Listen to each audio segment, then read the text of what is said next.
Now relation between electric field and electric potential. इसमें हम लोग इलेक्ट्रिक फील्ड और इलेक्ट्रिक पोटेंशियल में हम क्या करेंगे, रिलेशन को फाइंड आउट करेंगे। यहाँ पे आप लोग देखोगे तो यहाँ पे हमने एक ओ पे प्लस क्यू चार्ज को हमने रखा हुआ है, ठीक। एक पॉइंट हमने ए ले लिया, इस पॉइंट पे हमने Q0 चार्ज को रखा और यहाँ पे जो पोटेंशियल है वो भी है, ओके।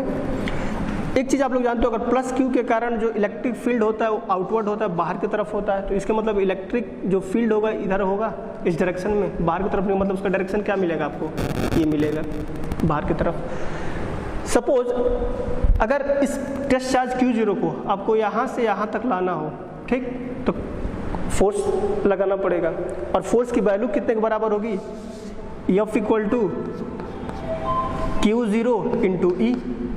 आप फार्मूला पढ़ोगे E equal to F by Q0, तो F की वैल्यू कितने के बराबर होगी, E इंटू Q0, इसी के तो बराबर होगी। लेकिन एक चीज़ आप देखोगे, इलेक्ट्रिक फील्ड का डायरेक्शन ऐसे है और फोर्स हम कैसे लगा रहे हैं, इस Q0 को हम लोग यहाँ से उठा के हमको इधर लाना है, इधर लाना है, तो हमको जो फोर्स लगाना है इस अपोजिट टू E लगाना है। इसके मतलब जो यहाँ पे फोर्स का डायरेक्शन होगा E क्या होगा, निगेटिव हो जाएगा, मतलब यहाँ पे निगेटिव साइन हम क्या करेंगे, यूज करेंगे, ओके।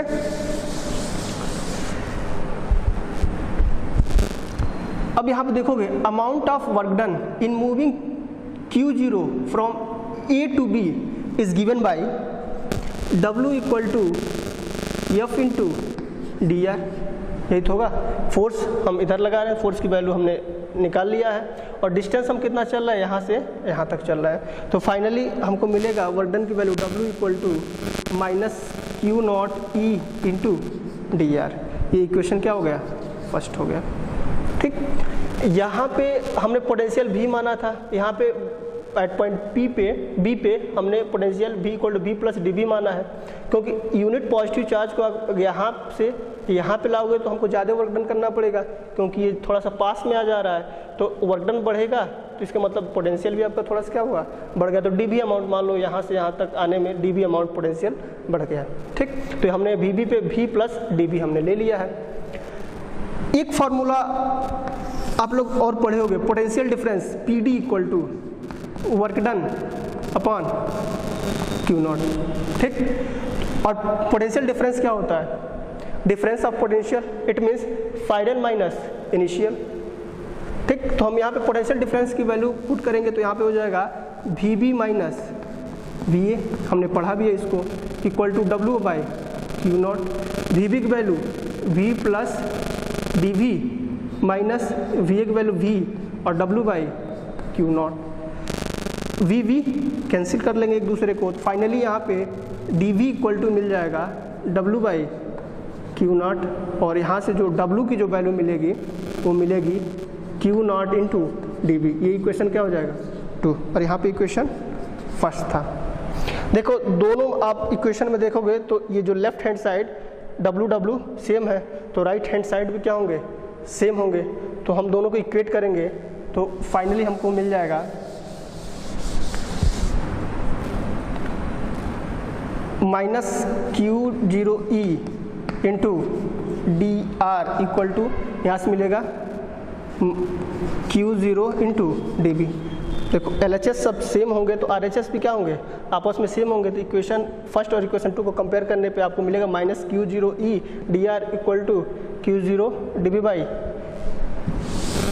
तो ये Q0 कैंसिल आउट हो जाएंगे, तो फाइनली मिलेगा minus E D R equal to D B, और हम इसको ऐसे लिख सकते हैं E equal to minus D B by D R, okay. ये होता है रिलेशन किसके बीच में, इलेक्ट्रिक फील्ड और इलेक्ट्रिक पोटेंशियल के बीच में जो रिलेशन होता है E equal to minus D B by D R, okay. Now electric potential energy and its definition is the amount of work done in assembling the charges eight there locations by bringing them from infinity is called electric potential energy. इसका मतलब क्या है, अगर आपके पास बहुत सारे charges हैं, ठीक, उसको इनफाइनाइट से लाकर इन असेंबल करने में जो वर्क डन होता है वही किसके बराबर होता है, इलेक्ट्रिक पोटेंशियल एनर्जी के बराबर होता है। हम यहाँ पे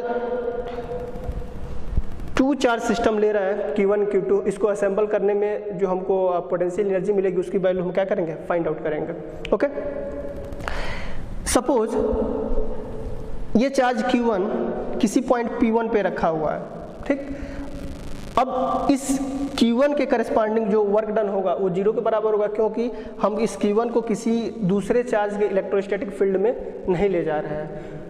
जब हम ले जाएंगे तब हमको वर्क डन जो मिलेगा उसको कंसीडर करेंगे, लेकिन इसको तो हम पहले इसको ला के रख रहे हैं, इस P1 पे रख रहे हैं, तो यहाँ पे कोई इलेक्ट्रोस्टैटिक फील्ड है नहीं। अब इसके द्वारा क्रिएट होगा उसके बारे में हम आगे डिस्कस करेंगे। तो यहाँ पे जो वर्क डन होगा वो W1 किसके बराबर होगा, 0 के बराबर हो जाएगा, ठीक।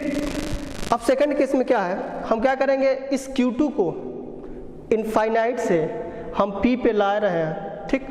अब P पे लाएंगे तो कितना वर्क डन होगा उसकी वैल्यू हम निकालेंगे और ये होगा W2 के बराबर होगा, ठीक। तो पहले हम क्या करते हैं ना, इस पॉइंट हम Q2 को कहाँ से इनफाइनाइट से P2 तक ला रहे हैं, तो इस Q1 के कारण इस पॉइंट P2 पे कितना इलेक्ट्रिक पोटेंशियल की वैल्यू होगी उसकी वैल्यू पहले हम निकाल लेते हैं।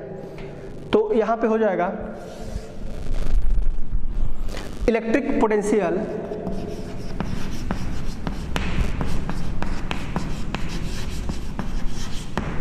एट पॉइंट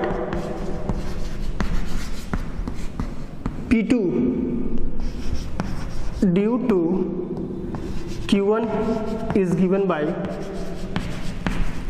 इसकी जो वैल्यू हो जाएगी V equal to 1/4 pi epsilon naught, charge कितना है यहाँ पे Q1,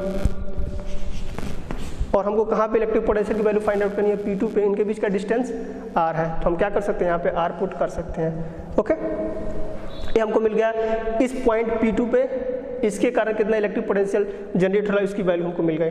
अब हम क्या कर रहे हैं, इस Q2 को उठा के हम क्या ला रहे हैं, इसको हम P2 तक ला रहे हैं, ठीक। अब P2 तक लाएंगे तो इसका मतलब इसके हम इलेक्ट्रोस्टैटिक फील्ड में आ रहे हैं, जैसे इलेक्ट्रोस्टैटिक फील्ड में आएंगे वर्क डन होगा, और वर्क डन की वैल्यू कितने के बराबर होगी, वो हो जाएगी, एक फार्मूला हम लोग जानते हैं, V equal to W/Q0। Okay, अब यहाँ पे देखो, यहाँ पे हम इसको Q2 को ला रहे हैं ना, तो यहाँ पे Q0 की जगह क्या हो जाएगा, Q2।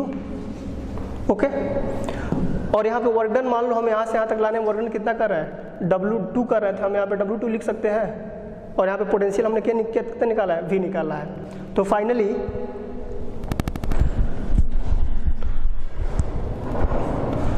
फाइनली हमको W2 की जो वैल्यू मिलेगी वो किसके बराबर मिल जाएगी, V इंटू Q0, इसी के तो बराबर मिलेगी। तो फाइनली हम लिख सकते हैं V की जब हम पुट करेंगे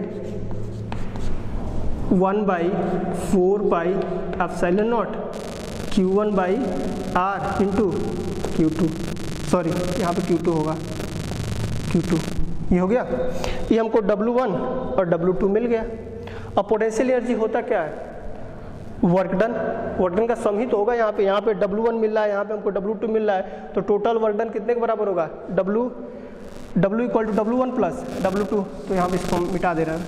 तो finally total work done W equal to हो जाएगा W1 प्लस W2, और W1 है कि 1 की वैल्यू 0 और W2 की value 1/4 pi epsilon naught Q1 divided by R।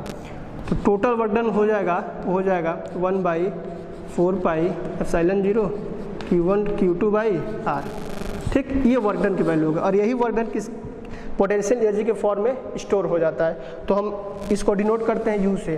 तो फाइनली जो इलेक्ट्रिक पोटेंशियल एनर्जी की जो वैल्यू मिलेगी आपको, वो मिलेगी U equal to 1/4 pi epsilon naught Q1 divided by R। यही होता है 2 चार्ज सिस्टम के लिए इलेक्ट्रिक पोटेंशियल एनर्जी की वैल्यू जो होती है होगी U equal to 1/4 pi epsilon naught Q1 R। Okay.